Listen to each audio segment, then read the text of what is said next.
अस्सलाम वालेकुम भाई और बहनों। हम मुसलमानों को कुरान शरीफ पढ़ना ज़रूरी है और हमारे घर में माहौल भी होता है ऐसा।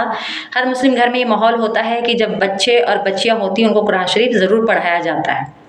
अगर वो इंग्लिश मीडियम स्कूल में भी जाते हैं या हिंदी मीडियम, बंगाली मीडियम, कोई भी भाषा के वो स्कूल में अगर जाते हैं, घर में उनको कुरान शरीफ ज़रूर पढ़ाई जाती है और उनको अरबी में पढ़ाई जाती है, ज़्यादातर यही होता है। अब अरबी में जो कुरान शरीफ पढ़ लेते हैं, पढ़ तो लेते हैं, अरबी में पढ़ने सीख लिए, लेकिन उसका मतलब नहीं समझ में आता है। जैसे आपने पढ़ा कुल हो अल्लाहु अहद अल्लाहु समद लम यलिद वलम यूलद वलम यकूल लहू कुफुवन अहद, लेकिन इसका मतलब क्या है? आई थिंक आप कुछ लोगों से पूछिए, ज़्यादा लोगों कुछ ही लोग जवाब दे पाएंगे, कुछ लोग ज़्यादा लोग नहीं बोल पाएंगे इसका मतलब क्या है।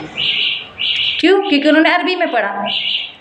मेरे भाइयों और बहनों, मैं ये कहती हूँ कि जब आप अरबी में कुरान शरीफ पढ़ते हैं अच्छी बात है, लेकिन अगर अरबी आपकी मदर टंग नहीं है, अरबी में जो आपने पढ़ा आपको समझ में नहीं आया है, तो जो आपका मदर टंग है, जिस भाषा में आप समझ सकते हो, तो उस वैसा ट्रांसलेशन वाला कुरान शरीफ आप लीजिए कि आपने अरबी पढ़ा फिर उसका ट्रांसलेशन भी पढ़ा कि ये क्या लिखा हुआ है, इसमें क्या बात बोली गई। आपने अरबी तो पढ़ लिया, पूरा कुरान शरीफ मुकम्मल हो गया, लेकिन आपको कुरान शरीफ में क्या सिखाया गया है, क्या बताया गया है, ये नहीं पता चला।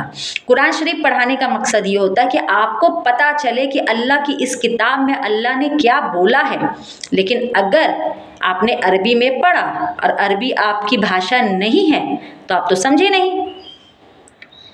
मास्टर या टीचर ने आके अरबी में पढ़ने बता दिया, आप हिज्जे वगैरह करके पढ़ लिए, लेकिन मतलब क्या है आप नहीं समझे।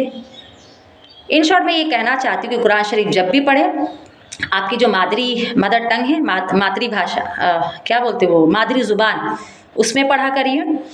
आप समझिए, क्योंकि कुरान शरीफ अगर आप समझेंगे तभी आपकी ज़िंदगी आसान होगी और तभी आप लोगों को बता पाएंगे कि कुरान शरीफ में क्या कहा जाता है। अगर कोई आप ही से पूछ ले कि जो सूरह फातिहा है अल्हम्दुलिल्लाह रब्बिल आलमीन, इसका मतलब क्या, आप ही को नहीं पता, आप क्या बताएंगे। सूरह यासीन में जो आप पढ़ा उसमें क्या है, सूरह रहमान में जो अल्लाह ने कहा है क्या है, सूरह शम्स में क्या है, सूरह मुज़म्मिल में क्या है। आपने क्योंकि अरबी में पढ़ा।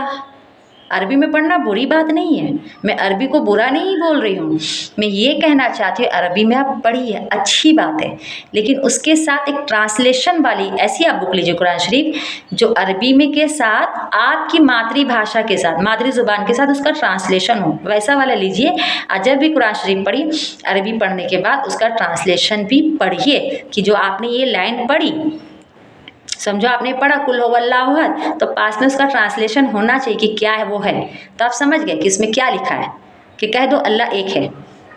ठीक है, तो इसी तरह हर सूरा, हर आयत जो आप पढ़ रहे हैं और उसका पास में ट्रांसलेशन लिखा हुआ है, मतलब कि ऐसा बुक लीजिए जो अरबी में है लेकिन साथ में उसमें ट्रांसलेट किया हो जो आपकी मादरी ज़ुबान है, तो उससे आपको समझ में आएगा कि कुरान शरीफ में क्या लिखा हुआ है और उसमें क्या तालीम दी गई है।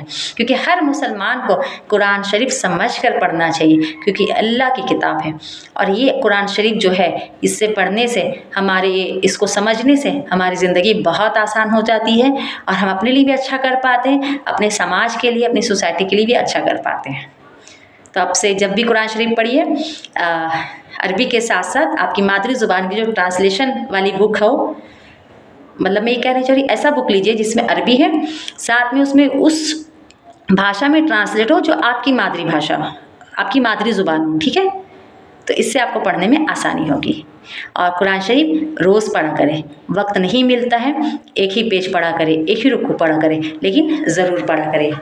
चलिए भाई और बहनों, आज के लिए इतना ही। अल्लाह हाफिज़। आप मेरे चैनल को please like, share and subscribe ज़रूर कीजिए। Thank you.